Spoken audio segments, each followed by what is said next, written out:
Here we go for round 2. We are on the draw and missing black, but I think we keep this. We have pretty powerful cards in Corrosive Guildmage and Slum Reaper. Aerial Predation is somewhat iffy, but we can still cast Stonefire Crocodile with Giant Growth, even if we don't draw a black source. I think this hand is fine on the draw. I would mulligan on the play, but going to keep it. Okay, not looking like a color of flying over there. Could be Gargari, could be Rakdos. No, he's playing plain, so this Aerial Predation might be very good, after all. Going to drop the Guildmage first.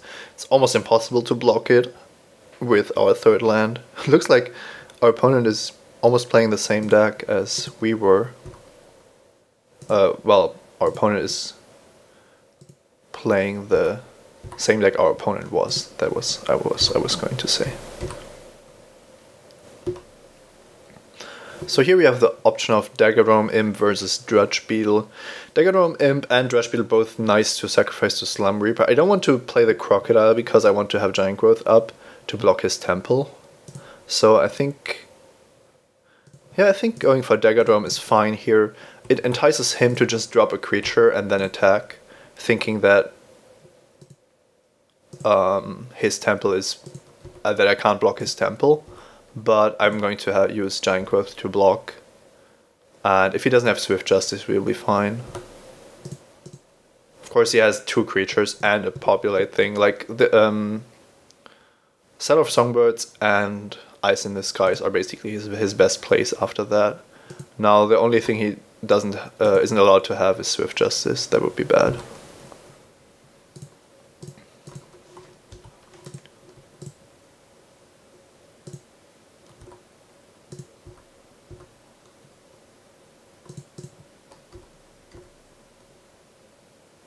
And once again, the Guildmage showing its full potential here.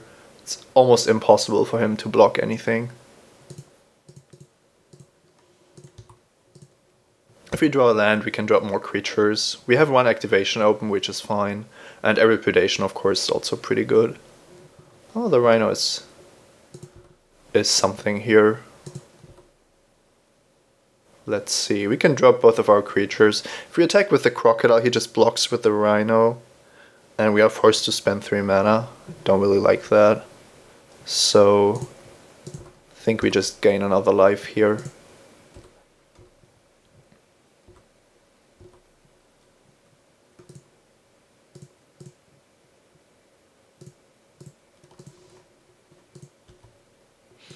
And once again, on 25, we aren't really forced to aggressively block anything.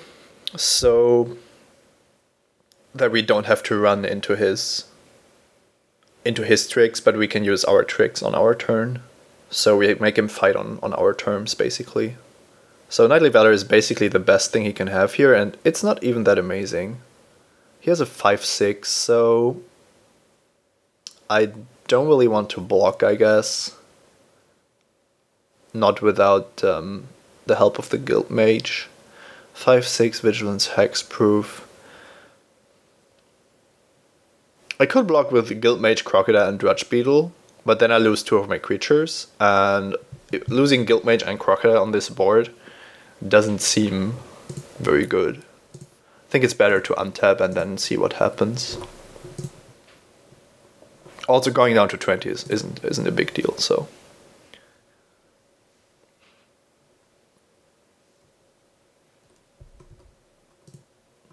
Long Legs is going to be a very good blocker, but we don't have that yet, so.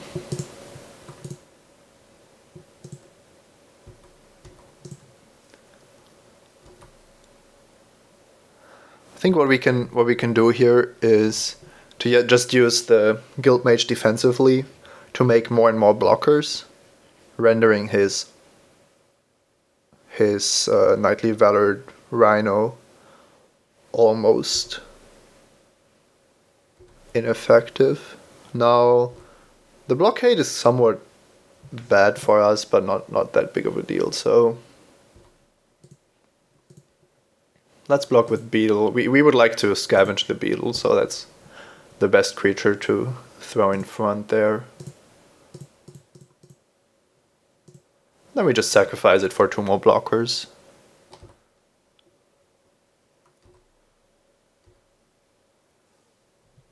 So we once again want to attack with our dagger drones. There's a slight problem if he ever blocks with his bird, because that could mean he has a giant growth, and then if we use our guild mage, could be kind of awkward, but he would have to draw it sometime soon, so we aren't in that much of a hurry. Now let's get these long legs into play.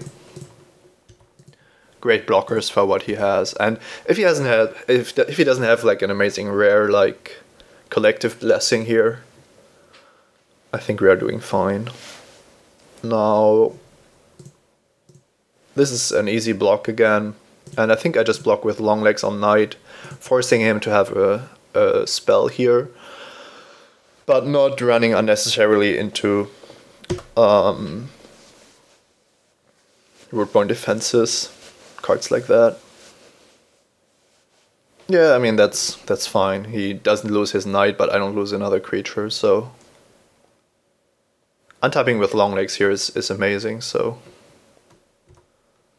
we could even +1/+1 our long legs, because his only blocker is Rubbleback Rhino. And then we have a 6/5. Yeah, that has to be good.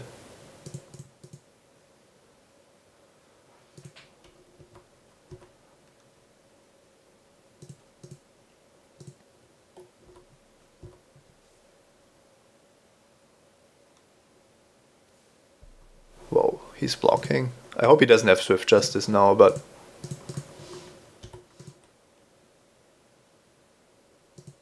yeah, so overall I think this aggressive use of root-borne defenses wasn't what he should have gone for. Because in a turn like this it would have been much better to just protect from what I just did, in my opinion.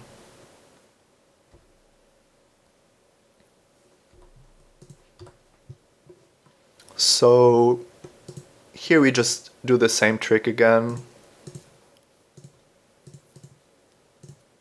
Well, it's an onboard trick, but still. And he should be out of options pretty soon.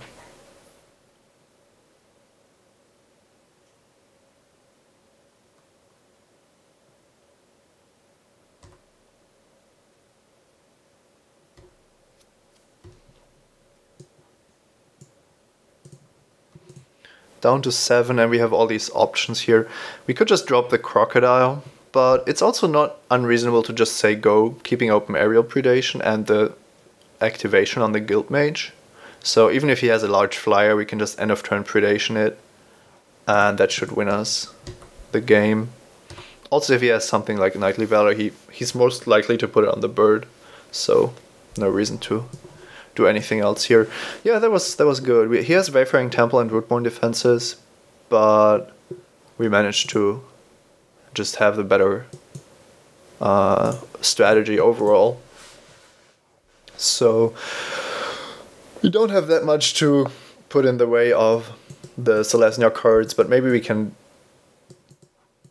sideboard similarly with the Deviantly.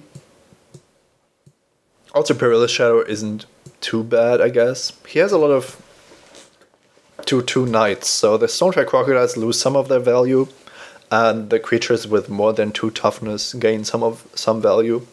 Going to take out Slum Reaper against the deck with that many tokens. He's certainly going to have more populate spells as well, and it only trades with a knight token anyway, so Slum Reaper is certainly not what we want. I think Deviantly is probably our best bet once again, giving us more options to erase him. And I'm going to keep in Trestle Troll. They block knights and rhinos very effectively, and we can regenerate if they should somehow grow out of bounds. I like the rest of the deck, maybe except for Aerial Predation once again. We don't know what he's up to, and he could always try to come no, well, Common Bond or Knightly Valor, one of his bird tokens, but he hasn't shown us any Sunspire Griffins, for which I would want the Aerial Predation. Now, the question is Rubbleback Rhino really that much better? And I think it's not. I don't think we need a card like Rubbleback Rhino here. If we do, we can still board it in, but if he has a good flyer, then we are very happy to have the Predation.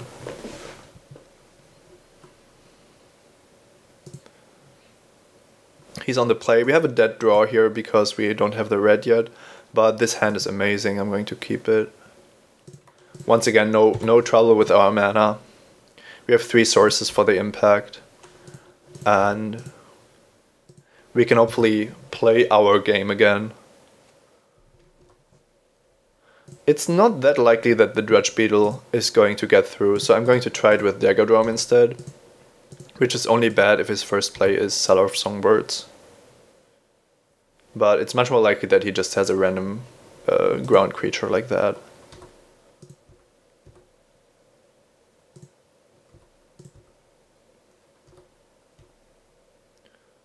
Which we hopefully can block with Ogre Jailbreaker.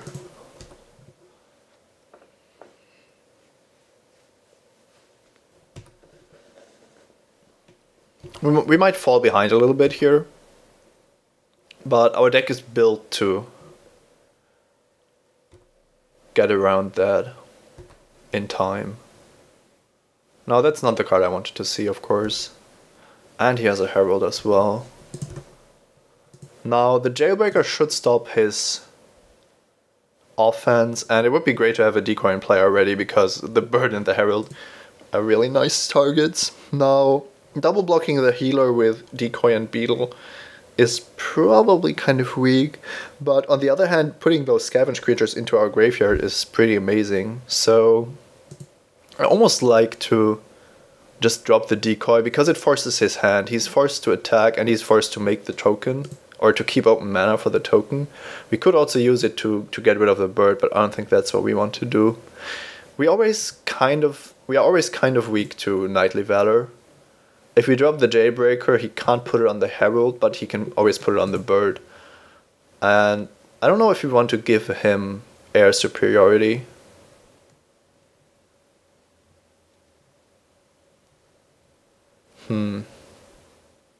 It's either Decoy or Jailbreaker. I mean, that's our 2 options here. The Decoy doesn't really do much. It doesn't kill any of his creatures. It really only gets the bird and forces him to sacrifice the Herald, which he's going to do anyway. I think we need the Jailbreaker.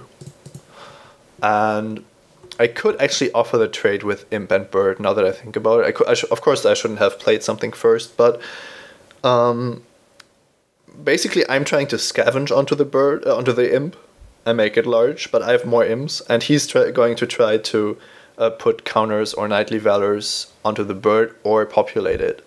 So it's not really clear who's favored here with the flyer out of the equation. I think I need my Imp though. It's too important for my overall strategy.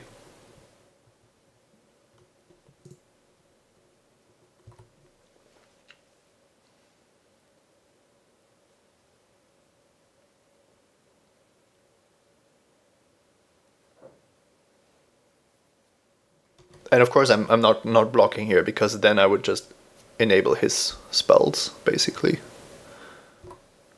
Now, this feels like he could have a Rootborn defenses, making another bird to block my Daggerdrome Imp when I attack. And that probably spells Doom. I think it's fine to not play anything, but he's going to activate his Herald, so that doesn't give me too much information on what he's up to. Still think I can't really risk it. I'm going to drop the Decoy. I want it in play anyway.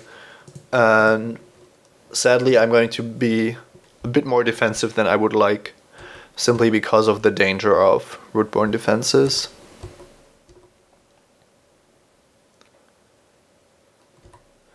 We aren't losing on this board.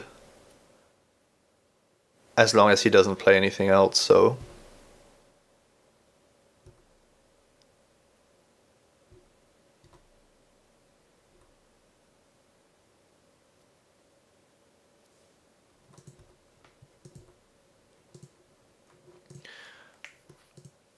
I think I have to put him on Rootborn Defenses now. It could be anything, it could be Common Bond, but I have a feeling that it's Rootborn Defenses.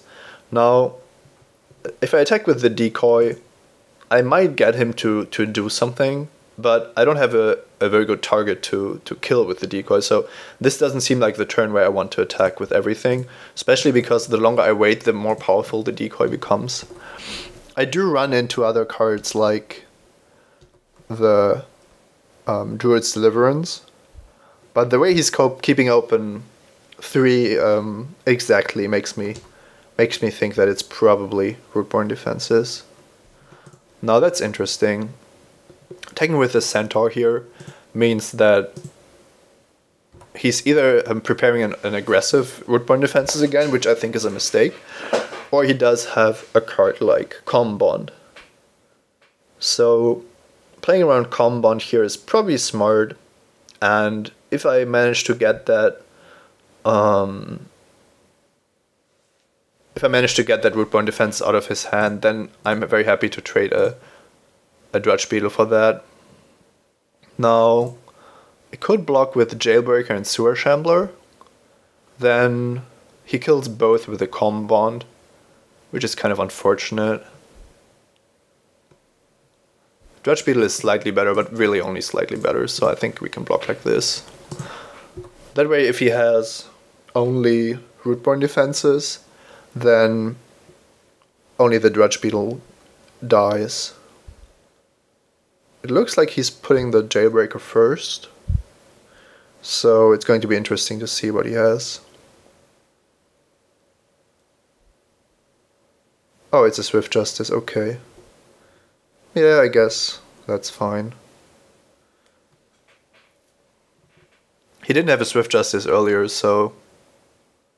Okay, that doesn't make any sense. So he does have the Rootborn Defenses as well.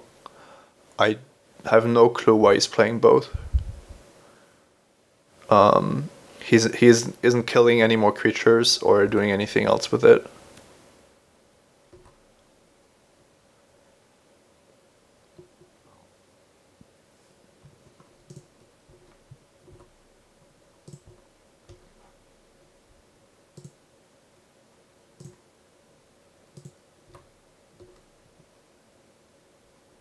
We didn't draw a land for Terrace Worm, and I still saw no reason to attack my decoy into his board.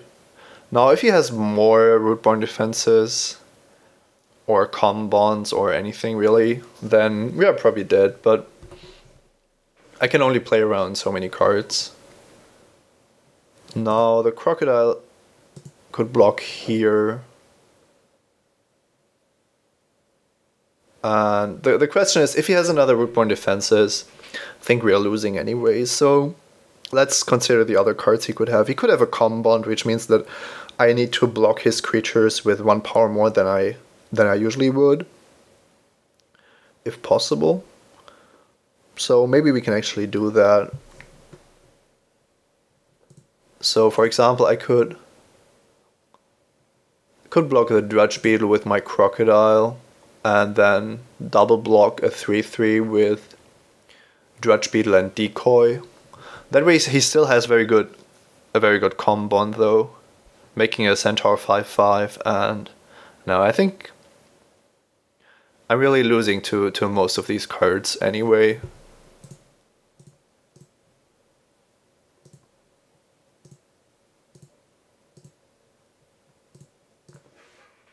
Let's see what he has here. If he has another good Selesnya trick, then so be it.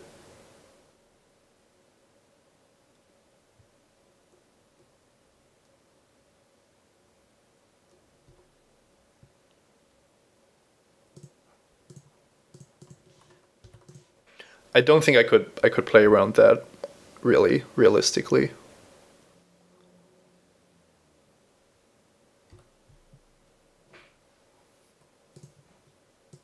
So we're taking 9 each turn. We are on 15 though. Sewer Shambler, Decoy, Drudge Beetle. Yeah, let's do this.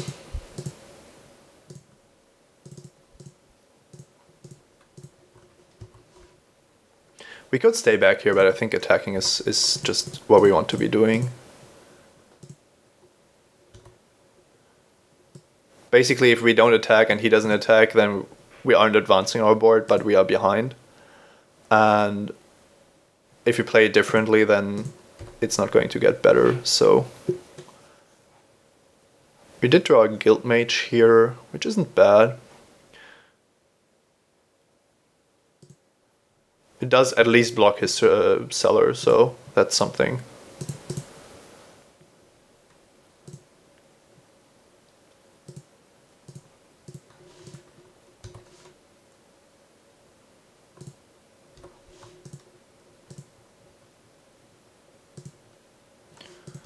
So overall, I think the race isn't really favoring us too much, but we'll see.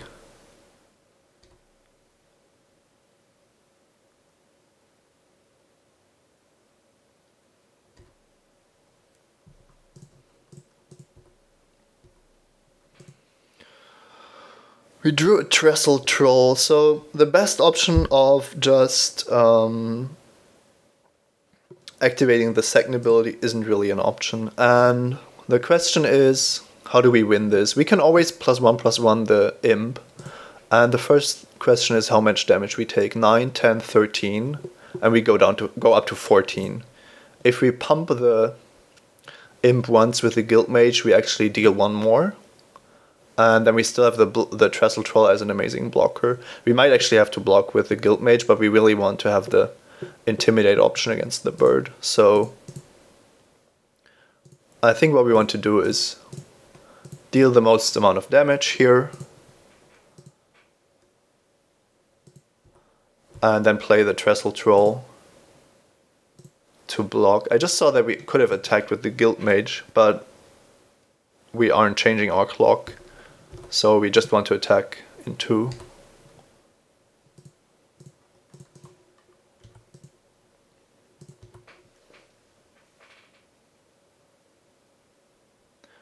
Okay, we actually beat his draw, even though he had Swift Justice, Rootborn Defenses, and Calm Bond, which I didn't think would